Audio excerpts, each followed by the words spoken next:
कि बेटा मांगे गेली या पति गंवा के आएगी। गृह जिला हुआ कि ग्रह जिला हो गया, उसके लिए तो सब पागल हो जाएगा टीचर और हर दिन एक्सीडेंट करके मरेगा।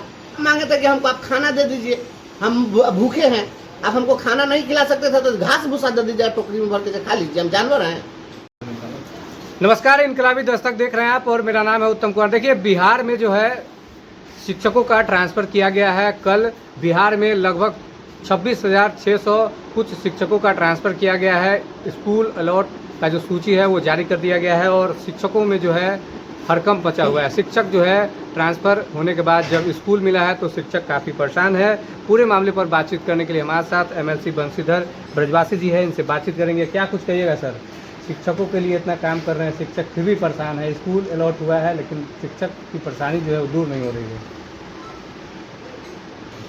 एक कहावत है हम लोग के यहाँ गाँव में, और लोग कहते हैं कि बेटा मांगे गेली या पति गंवा के आएगी। तो यही स्थिति हो गई है। ये जो स्थानांतरण हुआ है, 26,600 लोगों का स्थानांतरण करते हुए कल विद्यालय अलॉट किया गया। और ये प्रथम चरण में जो ये विद्यालय अलॉटमेंट का काम हुआ है, यह उन लोगों का स्कूल अलॉट किया गया है जिन लोगों ने दिव्यांगता के आधार पर, असाध्य रोग के आधार पर, विधवा होने के आधार पर, पति के पदस्थापन के आधार पर और इस प्रकार के जो भी क्रिटिकल सिचुएशन को फेस कर रहे हैं, ऐसे लोगों के स्थानांतरण की सूची जारी है। ऐसे लोगों के आवेदन के आधार पर हुआ। अब ये विडंबना है कि इन्होंने स्थानांतरण किया, स्कूल अलॉट किया और उसमें जो शिक्षक जिस विद्यालय में आवंटन मांगा ही नहीं था, जिसने विद्यालय का विकल्प चुना ही नहीं था, जिस प्रखंड का विकल्प चुना नहीं था, वहां पर इसको भेज दिया गया। अब पहले से कोई 10 किलोमीटर की दूरी पर था, अब उसने कहा कि हमारे पति के पदस्थापन के आधार पर अमुक जगह कर दीजिए, वह अपना 10 विद्यालय दिया चुन करके। अब इन्होंने उसको क्या किया, 80 किलोमीटर दूर भेज दिया। अब ये कहेंगे कि गृह जिला का अलॉटमेंट हो गया, या गृह जिला का एक ही काम इनका है, ये यही कह सकते हैं कि गृह जिला हमने दे दिया है। तो अधिकांश लोग तो गृह जिला में ही थे। कुछ ऐसे लोग थे जो अपने गृह जिला से दूर थे तो उनको गृह जिला मिल गया होगा, ये ठीक है। तो ये गृह जिला हुआ कि ग्रह जिला हो गया, उसके लिए तो सब पागल हो जाएगा टीचर और हर दिन एक्सीडेंट करके मरेगा। ये एसीएस साहब क्या कर दिए हमको तो समझ में नहीं आ रहा। मैंने अभी एसीएस साहब को फोन किया है, मैंने उनको कॉल किया, रिंग हुआ है, लेकिन उनसे मेरी बात नहीं हो पाई है, कहीं व्यस्त होंगे। लिखित रूप से मैं तुरंत भेज रहा हूँ, आपत्ति में दर्ज करा रहा हूँ। और कल बिहार के सभी जिला मुख्यालयों पर धरना प्रदर्शन होगा और उसमें इस मांग को प्रमुखता से रखा जाएगा। यह तो बड़ा अजीब हो गया। पहले कोई शिक्षक 10 किलोमीटर की दूरी पर था, उसको आप 80 किलोमीटर दूर भेज दिए। कोई पहले अपने घर के पास था तो उसको और आप दूर भेज दिए। और सबसे विडंबना इस बात की है कि इन्होंने उसमें कह दिया है कि 30 तारीख तक आपको योगदान कर लेना है। योगदान करेंगे स्वतः विरमित हो जाएंगे। पूर्व से इन्होंने जो एक गाइडलाइन जारी किया हुआ है, उस गाइडलाइन में इन्होंने कहा कि अगर किसी का स्थानांतरण मन मुताबिक नहीं हो, इच्छित नहीं हो, तो ऐसी स्थिति में वह लिखित रूप से कोई विभाग को शिकायत भी नहीं कर सकते हैं। जब स्थानांतरण हो जाएगा और ये योगदान कर लेंगे, उसके बाद तब ये जिला स्थापना समिति और डीओ के सामने में अपना ये अपनी शिकायत रखेंगे। तो समस्या होता है। तो जब पहले ही जब योगदान कर लेगा तो क्या करेंगे? जब ले दवा के दाम पूछे तब तक उतनी आंखें गायब। क्या फायदा होगा इससे? और जब तक इस मामले का निपटारा होगा आई जितना जिला में बैठा हुआ ये शिक्षा विभाग का बन कीटाणु सब है, ये तो सब मास्टर के नोच के खा जाएगा। शिक्षक को ये जब उन लोगों के हाथ में बागडोर है तो बाद में क्या होगा, तो सब नोच लेगा सब, अब उसमें मारा मारी चलेगी। तो जब विकल्प अगर आप नहीं दे सकते थे तो उसको आपको एटीट्यूड छोड़ देते।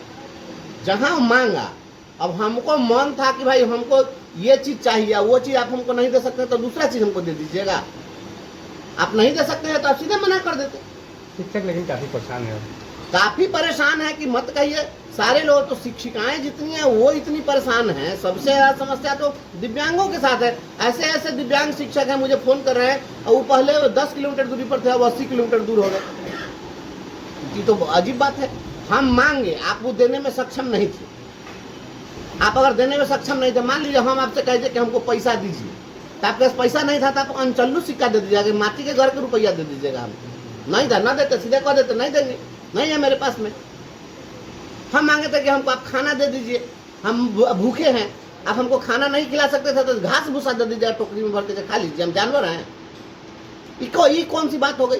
ये बिल्कुल गलत हुआ है। और हम एसीएस साहब से हम अनुरोध करते हैं, आप अविलंब आदेश जारी कर दीजिए कि जिनको भी इच्छित जगह अगर मिल गया है, जिनको सुटेबल स्थानांतरण मिल गया है, तो वे योगदान करें।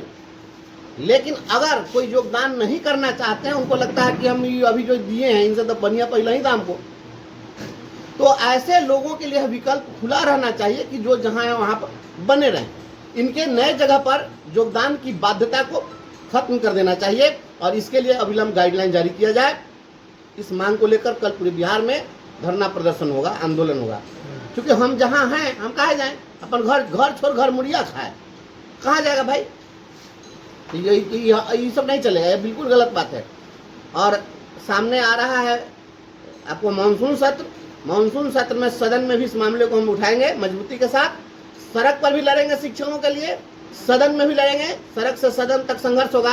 और हाँ, एसीएस साहब, अगर आपने अविलंब इस बाध्यता को, योगदान की बाध्यता को आपने अगर शिथिल नहीं किया तो इस सबसे बड़ी किरकिरी शिक्षा विभाग की होने जा रही है। क्योंकि आज आप 26,600 कुछ शिक्षकों का आपने अभी विद्यालय आवंटन किया है और आज ये 90,000 के लोग ये करने जा रहे हैं।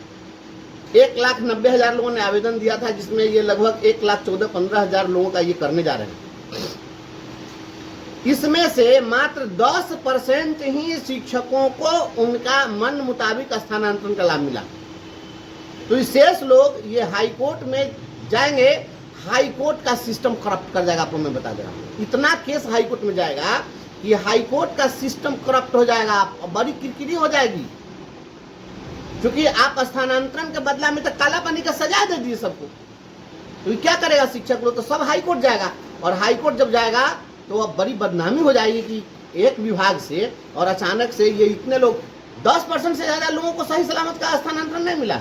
एकदम वेरी क्लियर कट रही है। हम तो सुबह से इतना फोन आ रहा है, अभी तक हमको लगता है कि 20,000 से ज़्यादा लोग मेरे फोन पर चले हुए हैं, लगातार फोन आ रहा है, लगातार घंटी बज रही है। तो ये मामला देखिए, एसीएस साहब को तुरंत संज्ञान में लेना चाहिए और नए पदस्थापन वाले विद्यालय में योगदान की जो बाध्यता है, उस बाध्यता को समाप्त कर देना चाहिए और उनके लिए विकल्प हो कि जिनको मन मुताबिक मिला वो योगदान करें, मन मुताबिक नहीं मिला वो नहीं करें। और फिर से अगर उनको आवेदन करना है तो फिर से उनके लिए आवेदन का विकल्प खुला रहना चाहिए। दूसरी बात कि जो लोग भी TRE 3 के तहत योगदान दिए हैं, उनके स्थानांतरण का भी आवेदन नहीं लिया गया है। और जो विशिष्ट शिक्षक बने सक्षमता 2 वाले, उनके भी स्थानांतरण के लिए आवेदन उनसे नहीं लिए गए हैं। और लाइब्रेरियन के लिए अभी तक की चर्चा ही नहीं की है। तो पुस्तकालयाध्यक्ष भी उसी स्कूल में न है, उसका भी आप इस शिक्षा को साहब से हाजिरी बनवाते हैं, तो लाइब्रेरियन भी तो चाह रहा है, तो इन लोगों के स्थानांतरण के लिए कोई उपाय आपने नहीं किया, तो इनका भी ले लीजिए। और यह उनके लिए स्वैच्छिक हो कि मन हो तो योगदान करें, नहीं हो तो नहीं करें। जिनको गड़बड़ मिला है और फिर नए सिरे से आवेदन उनका लिया जाए और इच्छित जगह पर किया जाए।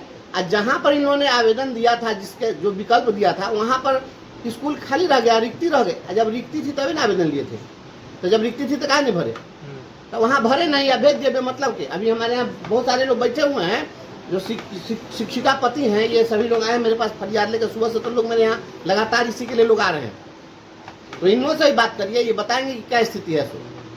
ये सब लोग की स्थिति बहुत खराब हो गई है और ये तो स्थिति बन गई कि हम लोग गांव में कहता है कि घर छोड़ घर मुड़िया खाए, ये सब पागल हो जाएगा। शिक्षक पढ़ाएगा क्या? शिक्षा व्यवस्था चौपट हो जाएगी, मानसिक रूप से सब शिक्षक परेशान हो जाएंगे। और आप विचार करिए माँ बहनों के संबंध में, बहन बेटियां जो हैं इतने दूरी पर आप भेज दीजिएगा, वो कहाँ जाएगी, कहाँ रहेगी? जहाँ मन हुआ वहाँ फेंक दिए हैं, बहुत दिक्कत हो जाएगी। और खास करके जो पति पत्नी है जहाँ पर, तो आप उसके बारे में सोचिए ना कि पति पत्नी को और आप दूरी बढ़ा दीजिएगा और दोनों जब जॉब में है तो कैसे जाएगा? तो दोनों का जीवन अपन, तो नौकरी ना मिली कि नरक को हो गया, नरक की सजा दे दी। एसीएस साहब इस पर संज्ञान लीजिए और अगर शिक्षा व्यवस्था को दुरुस्त रखना है आप बहुत बढ़िया काम कर रहे हैं और सब चीज़ में कोई दिक्कत नहीं है। स्थानांतरण के लिए भी आपने साफ सुथरा काम किया कि भाई कोई उगाही नहीं हुई, बढ़िया बात है। लेकिन कम से कम उनको इच्छित स्थानांतरण देते और बाध्य नहीं कीजिए और उनको कहिए कि भाई फिर से आवेदन दे। जब तक उनको सही चीज़ मिलेगा, हमको पसंद होगा लेना, आप ज़बरदस्ती ना दे दीजिएगा। हम ना लेना चाहते थे, ज़बरदस्ती दे दीजिएगा। स्वैच्छिक हो और मन मुताबिक जगह पर पोस्टिंग हो, लोगों को सहूलियत के लिए, आप लोगों के जीवन को आसान करने के लिए ना स्थानांतरण कर रहे थे, उलझाने के लिए नहीं कर रहे थे। इसलिए इस पर तुरंत अविलंब इस पर जो आदेश जारी होना चाहिए। आपने सुना कि पूरे मामले पर एमएलसी बंशीधर ब्रजवासी ने क्या कुछ बताया है, काफ़ी गुस्से में है। उन्होंने कहा है कि सड़क से सदन तक जो शिक्षकों की लड़ाई है वो लड़ी जाएगी। तो बने रहिए आप हमारे साथ, देखते रहिए इनकलाबी दस्तक। धन्यवाद।